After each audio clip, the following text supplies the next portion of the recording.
Okay, you guys, so a lot of people ask me about, how do I work on locks and stuff, and how does the inside of the lock look and stuff like that. So I figured today we'll take apart this is a mortise cylinder. The mortise cylinder would go into a mortise mechanism, and so this tailpiece here rotates, and here, let me put the key so I can show you. This tailpiece here rotates, and then you can actuate the bolt on the lock, right? I'm not going to get one of my mortise cylinder mechanisms right now, but, so we're going to take this apart. So the first thing you're going to want to do is take these screws off the back. Do not put the key in for this part, because you have a high chance of messing up. So, I've got the screws out. I've opened this lock many, many times. So, some of the parts you're going to need is, this is a shim. Super thin little piece of metal. I don't always use these.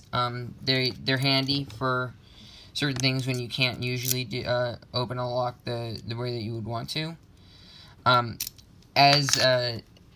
As most locksmiths will tell you, it's not a bad habit to shim every lock that you open, because you never know what you're going to find.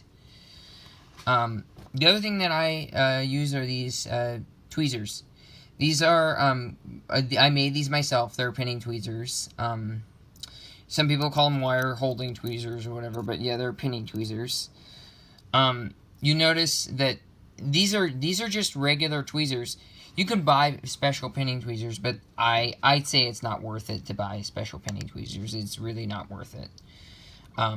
What I did is I just took some regular tweezers, and I took a round file, and I put it back and forth, until I got these two round cutouts, and that should hold onto your pins really, really easily. So, to take this lock apart, we're going to stick in the key, and this time I will use a shim just to demonstrate. So we're going to stick in our key. We're going to put a shim in the back. Now you notice this shim is just enough room so that we can fit. I don't usually use these, so it's kind of difficult right now. Okay, now we need a follower. You can use all sorts of things for followers. This is one I made myself out of, it's brass tubing. I bought it at Ace Hardware. It's, works out really well for this purpose. Okay, so now the other thing is, because I cut the slots myself, they are a little bit, they're not what they seem to be.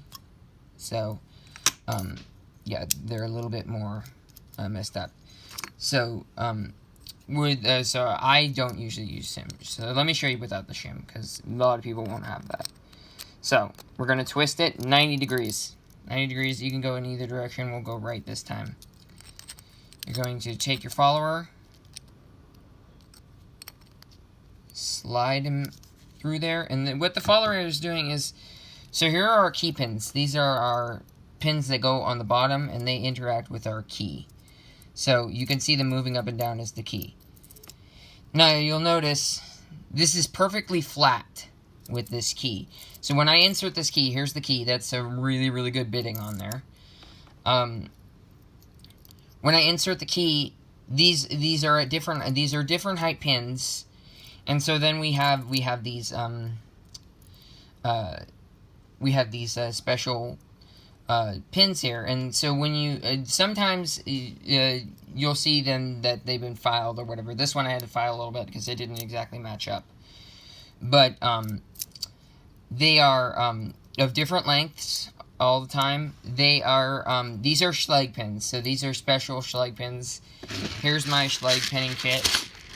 It's a big box that's full of all the different size pins I need, and then there's other special types of pins, and we'll talk about those in a second. You're not going to do that on your first day. It's and often it's recommended that you don't do that on your first day, because you need to have some actual experience with it. The other thing I'm talking about is master keying. So that's something I myself has designed master key systems. Yeah,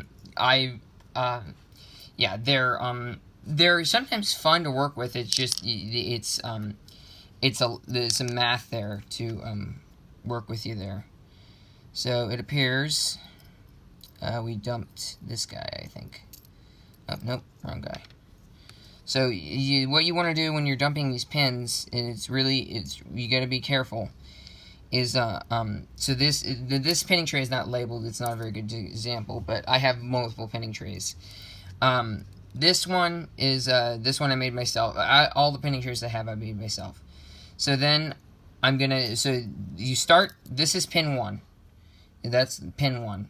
And then this is a 6-pin lock. What you'll find these on businesses and not usually residential. Residential is a 5-pin, but you can fit a 6-pin lock into a 5-pin system. It's just 6-pin is more combinations, so it's not for residential. It's for businesses.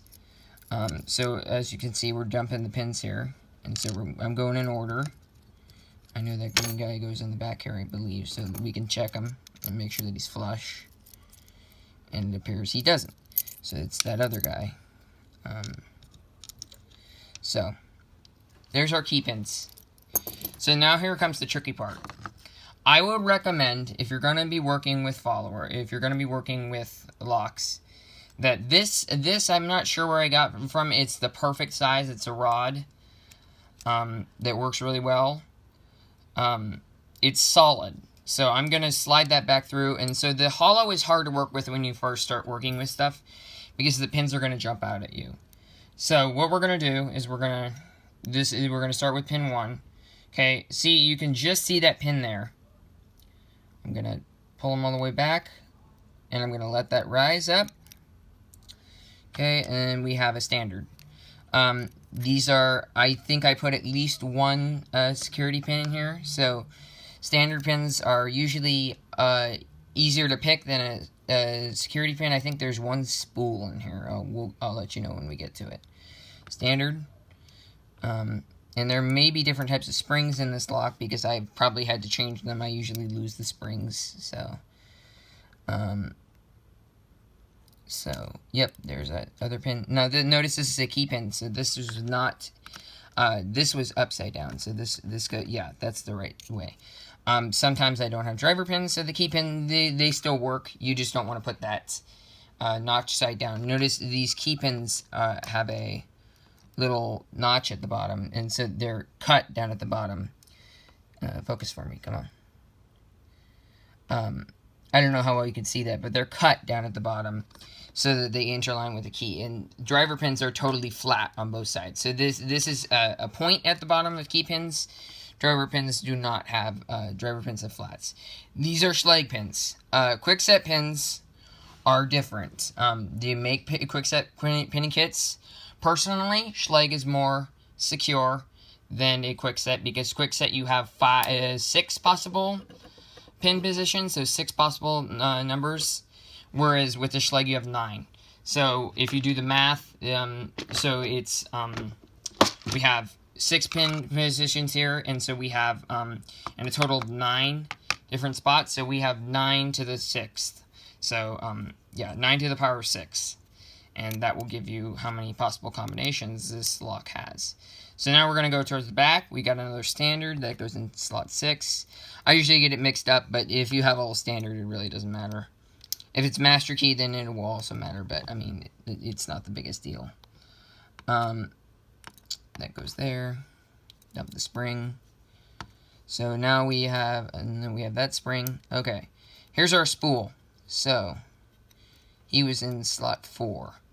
So this spool, you'll notice it's almost looks like a spool, a spool of thread. That's where the name spool came from. You can custom make security pins. I often do, mostly because I can't usually get a hold of regular ones. Let's see if we have any custom ones in here. I might have some American lock ones that will probably like this one here. These are for American locks, so they're going to be a lot smaller diameter, but this one has, you probably can't see that, and I can't get the camera to focus, but there's little serrations in the top, so that's called serrated pin, serrated pin, sorry. This is called a spool. There's other ones, and one other common one is called a mushroom. It's basically a spool, but it's angled. Another one you'll find is T-pins. I don't have an example here, but I know of locks that have T-pins in them. If you buy a new Schlage key and knob, that contains T-pins. I personally, I have rekeyed all of my locks on my house myself. They're not hard for me. Yeah, so I've rekeyed them all myself. These, we've got, so I usually put a couple security pins in them. It's not the biggest deal to, not have security pins, but it definitely, makes picking harder. I have another lock. I'm not going to get it out right now, but that one has, custom-made security pins in it. That one I'm going to replace pretty quick here for my deadbolts. Right now I have a Schlage Everest, and it's really bothering my parents because they don't have a key for it. So I have a Schlage Everest on my deadbolt. So now, alright, let me show you how we're going to reassemble this. Yeah, you may be asking, how are you going to reassemble that? Well, so we're going to go to pin 3. I usually like to, because there's 6 pins in this lock, we work from the front and then we can work from the back too. So, we take our spring, put it in the slot. I don't know how well you can see that. Okay, then we're going to take our key pin, well, our driver pin, push him down in there. You notice that I've got him pushed down, but he's not going all the way forward. So you're going to hold him down with your tweezers, and then you're going to slide the follower forward. And that will cover up that pin. It does take a little bit of practice, but I've been doing this for 2 or 3 years now, so it's not a big deal to me to get this done. It's not very hard. So it's kind of hard to do this through the camera lens, but and sorry I keep moving that out of your way. So now we're going to take our pin there, shove them down, and so you keep repeating that. I'll show you the whole lock. I'll go as fast as I can because we're running out of time here. Boom, we got the front side. Let's go around the other side. And so we're going to put that in the back. Now this is going to be the most common lock you're going to, well, so this is a SC4 Schlage, so there's the most 2 common locks you're going to find in North America on doors. The number 1 most common is going to be a Kwikset or a clone of a Kwikset. So that's going to have the KW1 keyway, which the KW1 keyway is not patented by Kwikset, whereas the Schlage C keyway, like this is a Schlage C keyway. So there's 2 different C keyways. There's the SC4 and the SC1. SC1 is a 5-pin lock, and the SC4 is a 6-pin lock. So this is an SC4. There are, oftentimes you'll find a 6-pin lock that only has 5 pins in it. It's not the biggest deal. Oftentimes locksmiths do that because they just want to have the 6 pins on hand, just in case. Yeah, for the longest time, the lock on my front door was 6-pin, but it only had 5 pins set up. So now we got this whole reassembled. We got the driver pins up there now. I'm going to slide my follower back through my hollow one because that has the cutout in it. My other solid one does not. The solid one, you could really use probably the one with the cutout is more useful. There are commercial followers that you can buy, but they're not. You get a whole lot more luck. Honestly, I make all of my tools myself. All of my lockpicks are made myself. The pinning tweezers were made myself. The only thing that really isn't made myself is the pins. You have to buy those. Now, I personally, I did not buy these. They are from my local locksmith. He's trained me a lot over the years to show me all these different things on how to do stuff. And so he supplies me with these pins. So now we got this back together. I inserted all the key pins, put it back together. Anyway, the locksmith, my local locksmith, supplies me with all of these key pins and driver pins. So I will show you my pinning kit in a second, and I'll show you what it contains. Usually any locksmith you go to is going to have one of these pinning kits. It might not look the same as mine, but it's going to have all the same pins. Now, there are, so this is a special Schlage pins. These are not meant to use in other locks. I can pin up quick sets with them. They don't do as well of a job. You're probably going to have to file a little bit off the top. But, yeah, they're not that big of a deal. So, now we have that. Let me show you a different example. I'll be right back.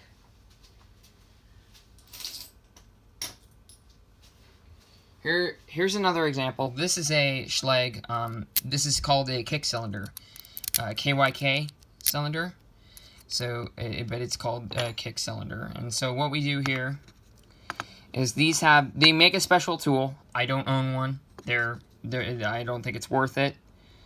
So I'm gonna there's a pin down there. I'm gonna depress it, twist this piece off. Usually you're gonna slide off that pin at least once or twice. Okay. Now I have my back piece here. I'm not going to take this lock apart, but I will show you how to deal with these. So on a quick set as well, let's pull out a core here. Let's find a quick set core here. So this is a quick set Bible and a quick set core. Okay, so I've got a quick set Bible and a quick set core. Now, that's a quick set lock there. It's not pinned up or anything, but that's our lock. You're going to be held together with what's called an E-clip. Some locks you will see with a C-clip. Pretty much the same thing. Now, this is not protruding all the way out of the back, probably because this is the wrong Bible. This is an older one. I wish I had a core, better core.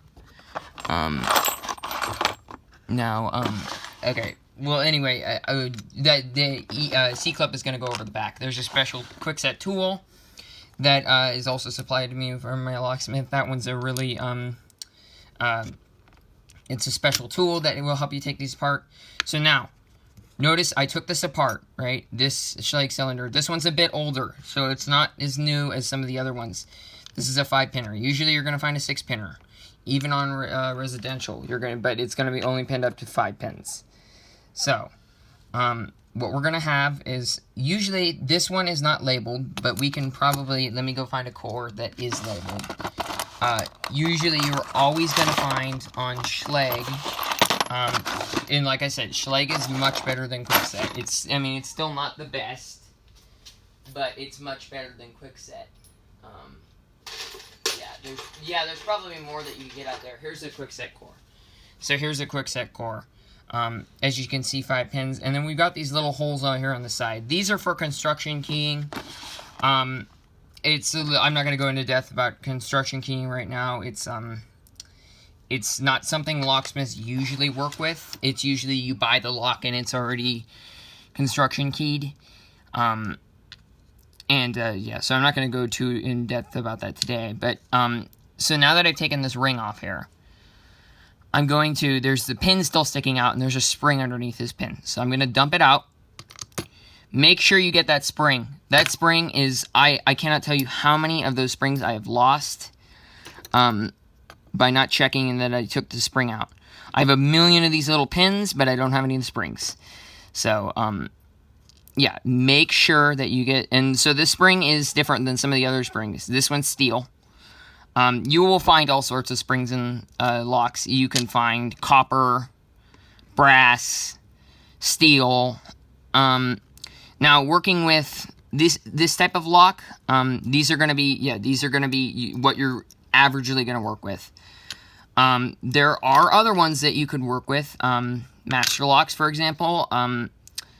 Let's see if I can find one of them. So here's a master lock core. I obviously don't have a key for it right now. One of the most common ways that you can get into these, if you don't have a key, is you take a shim, and this is not going to work out very well. So there's 2 ways that you can use this shim. Now, one way is more commonly known than the other. The other one I only recently learned from my locksmith, and it's not usually something that a lot of people would think about, but it actually works really, really well.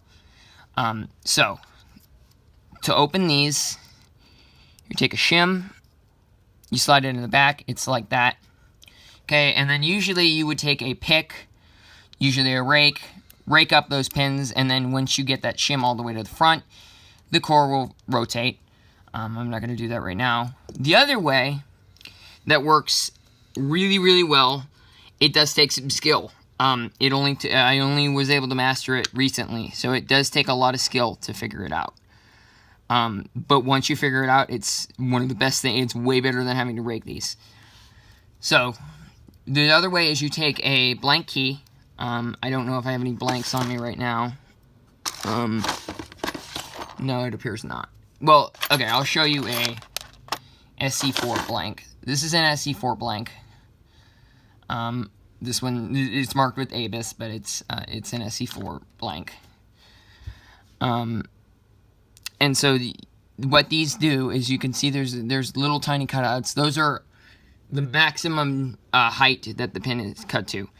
And then, so there's several ways that you can, there's 3 ways that I know of that you can cut these keys. Number 1 is you're going to take a key punch. Key punches, I don't own one. They're extremely expensive. If you're going to go into the locksmith field, I would recommend buying one. They are really handy to have, but they are extremely expensive. So just keep that in mind. Now, these are, so what you would do is you would slide your blank key in there, right? Everything is risen to the highest level, and you're going to slowly pull it out. And because it's at the highest level, then you'll be able to catch just as those pins are falling down. You can slide the shim past and open the lock. It works incredibly well, but it does take a while to master. See, the other one that I work with is American Lock. Let's see if I can find one that's the, yeah, okay, these are the ones we want. So these are an American Lock. They got an American Lock keyway. They use the same type of pins as Master Lock. I mean, Master Lock will try to sell you another pinning kit for American Locks, and you have to have the special pinning kit or anything, but you really don't need it. You could use an American pinning kit with Master Locks, or you could use a Master Lock pinning kit with American Lock. Same size pins. The only thing is, so a Master Lock goes 0 through 7 cut, and American goes through 1 through 8. So yeah, you just got to keep that in mind. Now, I don't have a specific pinning kit, but what I do have when I do on rare occasions set up American Locks, this is my little envelope here. My locksmith gives me all the pins in envelopes. So this is a little envelope here. And those are all American Lock pins. Now you'll notice, if you look at my pinning kit, all of the pins are colored. That confused me at first. I thought, oh, yeah, I'm not really sure what that's about. Well, the thing is, it's more about convenience, these colors. So these are different colors. So you can see there, for this Schlage, there's a total of 10 pins, right? So you have 0 through 9, right? So actually there's 10 possible cuts, right? But, so you have 0 through 9, cuts, yeah, so there's 0 through 9, right? But there's 2 of every color. So these are unmade, these are unmade, these are uncolored, these are red, purple, green, gold. Down here, in the bottom of it, these are master wafers, or master pins. We're not going to talk about those right now, as they are a completely different subject, and it's a whole lot harder to learn than what I'm teaching right now. So now, pinning kits, you're not gonna wanna, especially if you're just gonna like pin up a lock for your house, and you're gonna do it once. You're not gonna want to go out and buy a whole giant pinning kit. What I recommend, and I've even seen them at Ace Hardware, usually Amazon is probably the best place to buy it though, is you buy a rekey kit. Now, what you'll find is, I found this especially in Ace Hardware, when I was there last time, I was looking at the rekey kits, and you'll find locks with terrible bitting. This is really, really good bidding with this high-low, high-low, high-low. It makes it harder to rake this. Raking is a type of picking that's usually faster than SPPing, which SPP is single pin picking. Raking is a low skill attack, and whereas SPPing takes years to master. I can SPP open lots of padlocks, and I can also rake them open. Generally, you're going to be able to SPP everything that you can rake, but generally, you're not going to be able to rake everything that you can SPP. So, yeah, that's it. That's about it for that.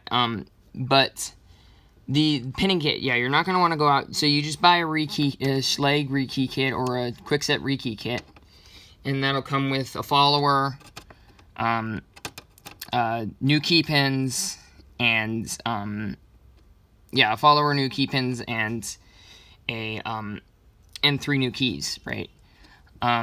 Now, our keys. Now another thing is key blanks. You may, like I said earlier, shimming locks. You may say, well, where do I get just a key blank?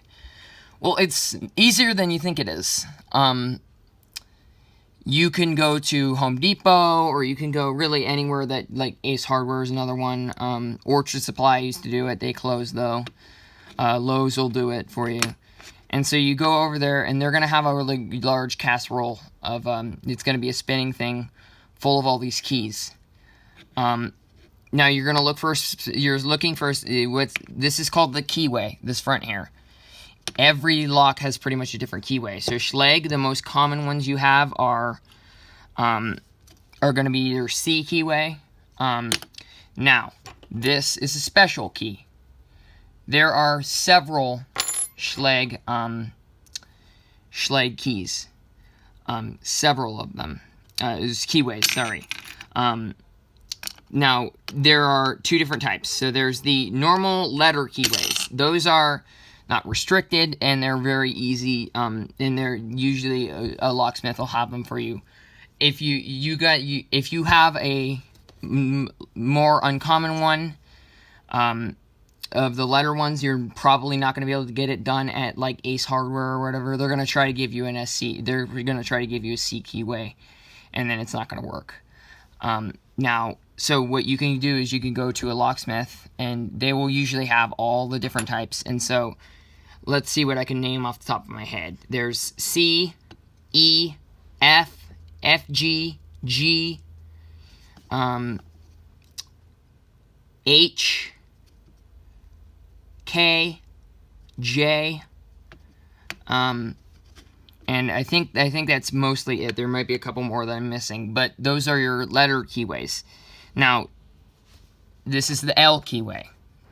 I don't know of any L locks, but I've never seen an L lock, but what I do have for this L is this L. So the Schlage keyway system is it's a really ingenious system. It's another way that you could master key locks, and that's what it's intended for. It's another way you can master key locks. So how the Schlage keying system works is you're going to have, I believe there's 9 regular letter keyways, and those are going to be on your bottom. Now they're each going to be in 3. So you're going to have a I think the first one is C, C, E, and F, I believe. I'm not completely sure. Don't quote me on that.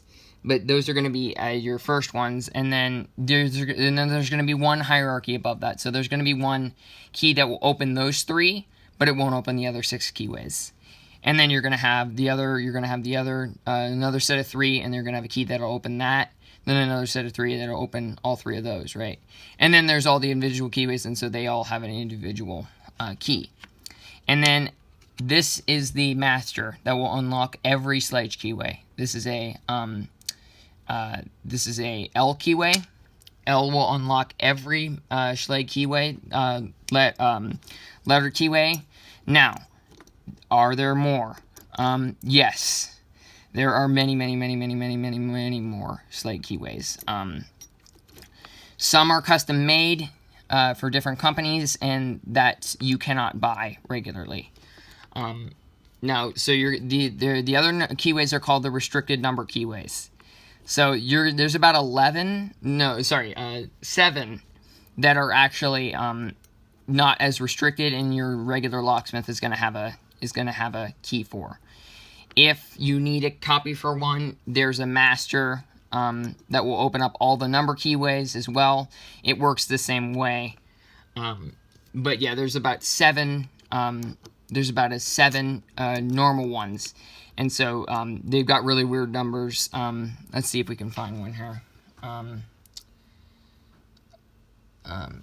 don't know. I can't remember any of them off the top of my head, but they're 4-digit numbers, and they are generally more restrictive of keyways. I have a number lock. Let's go get it. All right, I'm not going to get it right now. So they're generally a little bit more restrictive, and some of them may be wired or open than this, but they're going to have more restrictive. This is called warding. They're going to have more restrictive warding that goes through the lock, and so the warding is going to be more restrictive, and so it's going to be harder to get into and so it's gonna make it a little bit more restrictive, and not all locksmiths are gonna have a key. And chances are, even if you went down to your local hardware store, they're not gonna have a key for it. That's what makes it restrictive. Now, there are, as I can remember, there are 4 Schlage keying platforms. You have your standard letters. Now, personally, I would go with any Schlage product. If you're looking for high security, we'll go over that in a second. But these are general security. They're all right. You're gonna have your letters. You're gonna have. I'm gonna hide that one right now. You're gonna have your numbers. Then you're gonna have another one called Everest. Everest is a special Schlage patented lock. They have a patent on it, and so no other company is able to make blanks or anything for it. So if you want actual Schlage Everest blanks, you have to go through Schlage and get them. You can't get knockoffs like these L's. This is made through ILCO, Independent Lock Company. They make numbers and letters. So Everest is patented, as well as Primus is patented. Primus is for high security applications. So this is a challenge lock that I'm pinning up currently. Everest is very, very hard. Everest, I'll go over Everest in a second. Primus is very, very hard to pick, because what you have, and because it's a challenge lock, you see high-low, high-low, high-low, high-low, high-low bidding, and that's going to make it really, really hard for somebody to pick it, because they're going to have to go through that. Through that. So you notice it says Primus, do not duplicate. Schlage has a patent on these. These are, and you can only get these cut at the Schlage factory. They will come with the milling already cut on the side. This is called side bit milling. And what this interacts with is, let's look at the core. This interacts with these little sliders here. These are really, and so I don't have any to show you right now, but they have a little spring underneath them, and then they will interact with the milling on the side of the key, and there are 6 possible positions. So not only are you going to have to pick, with a Primus, not only are you going to have to pick 6 regular 6-pin tumbler lock, but you're also going to have to pick the 5 sliders on the side. And so it's going to be really difficult. And so the mechanism on the side is called a slider sidebar. So I think I have a sidebar here. Yep, here's a sidebar. So we have the lock here. This sidebar goes on the side, and it interacts with the groove in the Bible. Now, when everything lines up, then this will allow the lock to open. The sidebar will allow the lock to open. But if it's not lined up, then you cannot open the lock. Even if you get the 6-pin tumbler pick, you're still not going to get in unless you pick that. So that's your Primus. Everest is Everest is also, it's similar to Primus. It's not as high security. People will say it's high security. It's not as high security. What Everest is Everest is, I wish I had one to show you. I think I got one in the house, but I don't want to get it. Everest is not as high security, but it's meant for to be a little bit more secure than a regular slag number or letter. So what the Everest is the Everest is a special lock, and it's similar to the Primus. So you're gonna have this weird side bit milling. That's how it works with Everest. You're gonna have the same sort of thing, but it's gonna be flat, and then there's gonna be a little cutout, and then it's gonna be flat again. That's your Everest key. And so it's also gonna have a really weird looking keyway. That's to accommodate. That's kind of to hide the trick. So what's interesting about the Everest locks is they have a trick hidden in them. This trick is most lock pickers, if you're a pretty advanced picker, you'll be able to pick it open. What this trick is I wish I had one to show you. Is there's going to be a little cutout, and there's going to be a little hole right in the back here, and a pin sticks out. And so when you stick your key in, that key will lift up that pin. But if you pick the lock and then it's not coming open, there's that hidden trap pin there, and you have to pick that too. And I have never been able to pick one open because of that trap pin. I don't have the right size pick to be able to pick that one open. And someday I'll make one and be able to pick it open. But yeah. Now that's your pin tumblers. I recommend Schlage. There's other types of locks. I'll go over them really quickly, and then we're going to end the video pretty quick here. So, the other types of locks that we're going to have are, one that's pretty old technology is warded. Warded locks, how they work is there's one actuator or two actuators in the back that actuate the mechanism to open the lock. And so and so you're gonna stick in your key, and it's gonna look like one of those really weird old skeleton keys, and that is a warded lock. And warded locks are here. I have one right here. That's a warded lock key. And so warded locks they're cheap, and you can oftentimes find them in the U.S. pretty easily. Are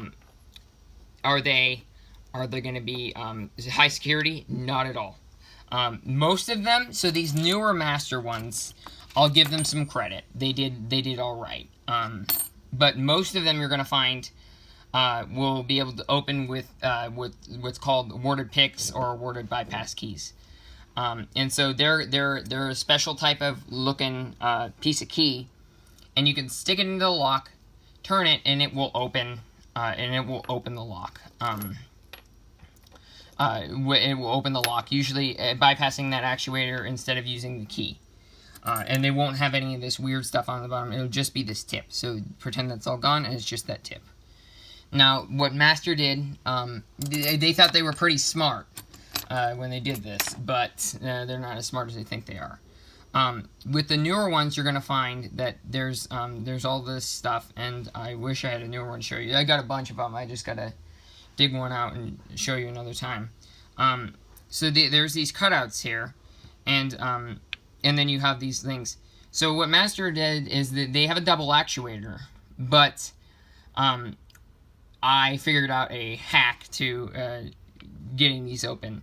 It makes it much easier than if you try to do something else.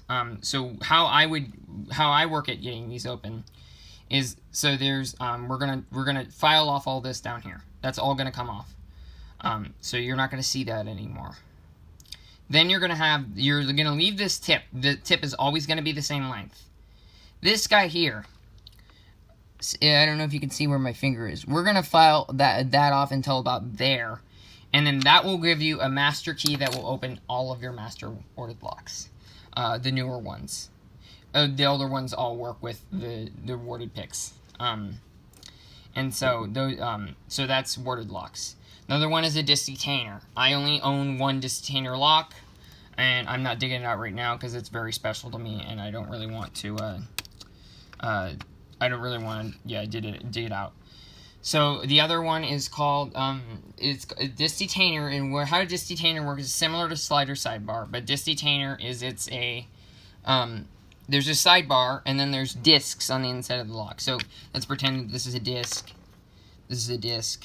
and there's going to be lots of those stacked up, and then there's going to be cutouts in the center of these discs, and on the sides there's going to be little cutouts on the sides that interlock with the sidebar. Good disc detainer locks will have false gates, and so it makes it harder to pick that, and so the false gates will get you caught up and make you think that it's a real gate, but it's not.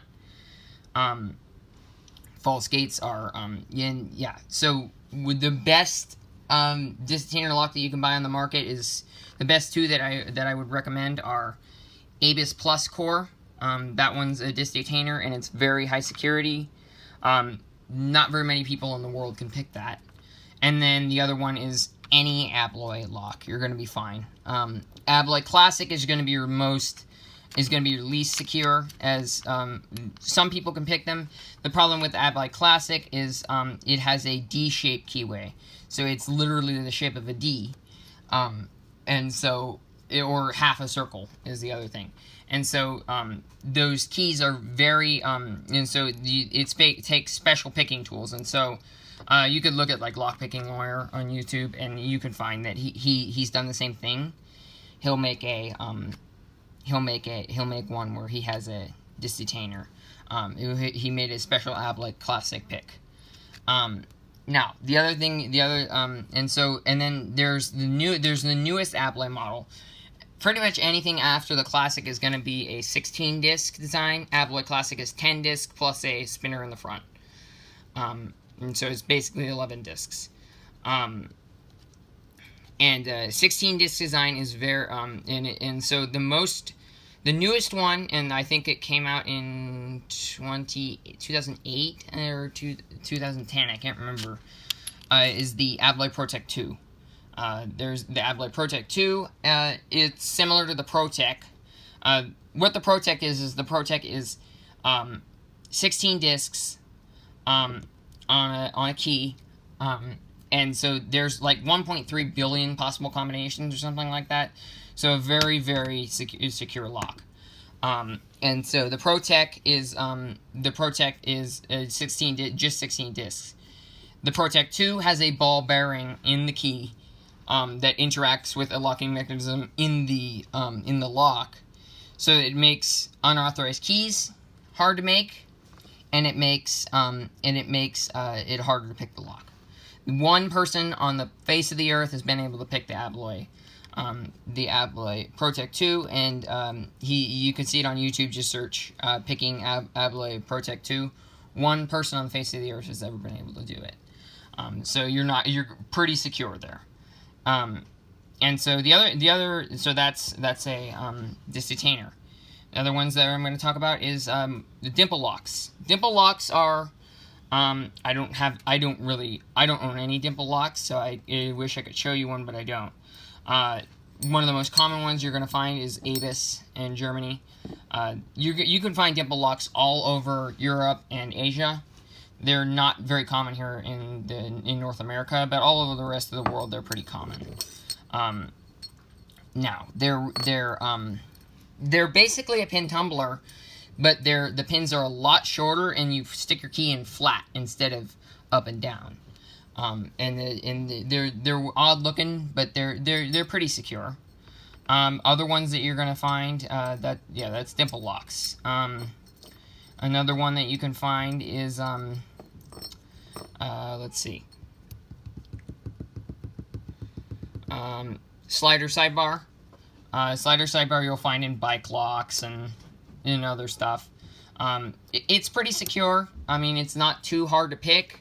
Usually you just but usually with a it's not too complicated, but it's not too hard to pick. It's not too complicated to pick, but it's not too easy to pick. So it's more of a medium level lock to pick.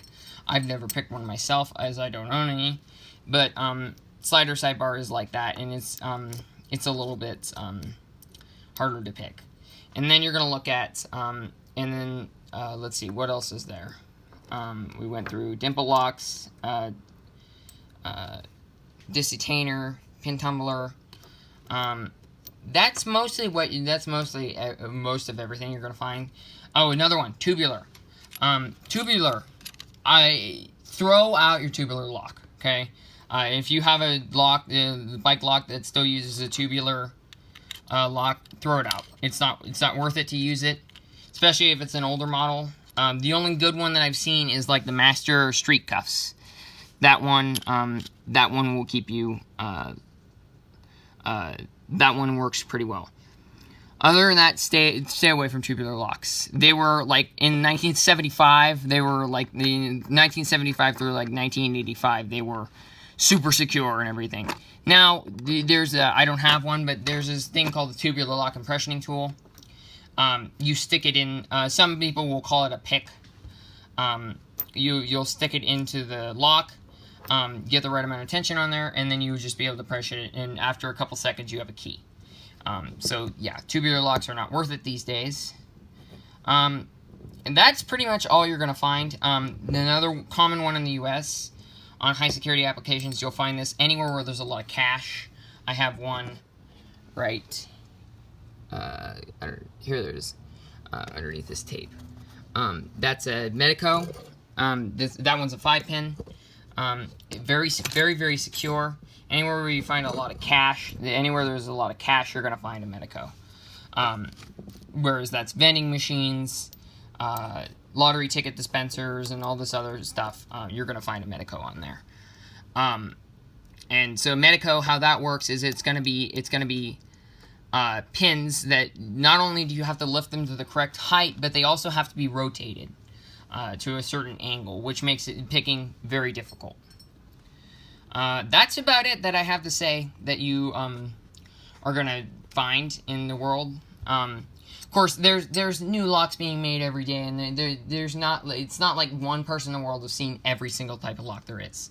You know, people make all these different types of locks that probably they're specific to only a company.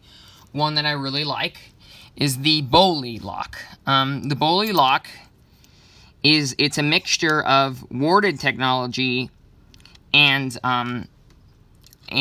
what is it? Warded technology and pin tumbler technology. And so what you do with the Boley lock, I wish I owned one, but I can't. But I don't own one because they're very, very expensive. But if you're looking for something secure, a Boley might be the way to go.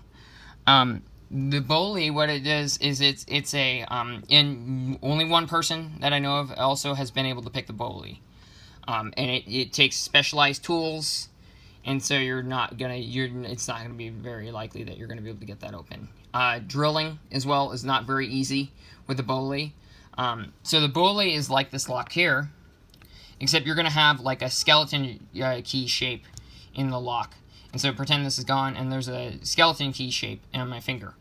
And so how the Boley lock works is you stick in your key, and then your key rotates around the sleeve.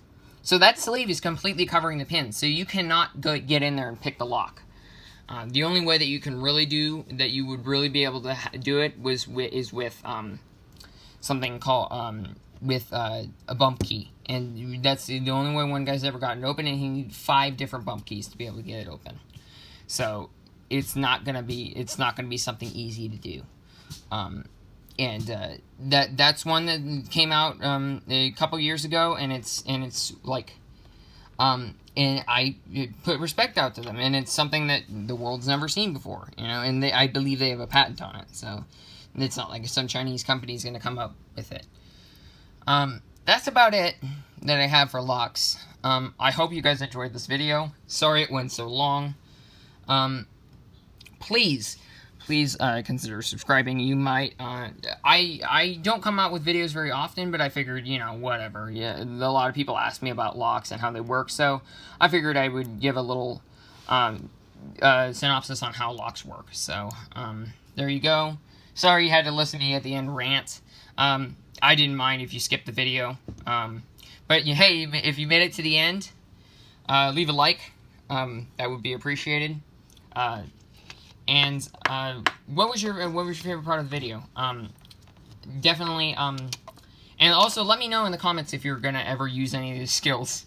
A lot of people probably just want to learn about how locks work. Thank you. Have a nice day.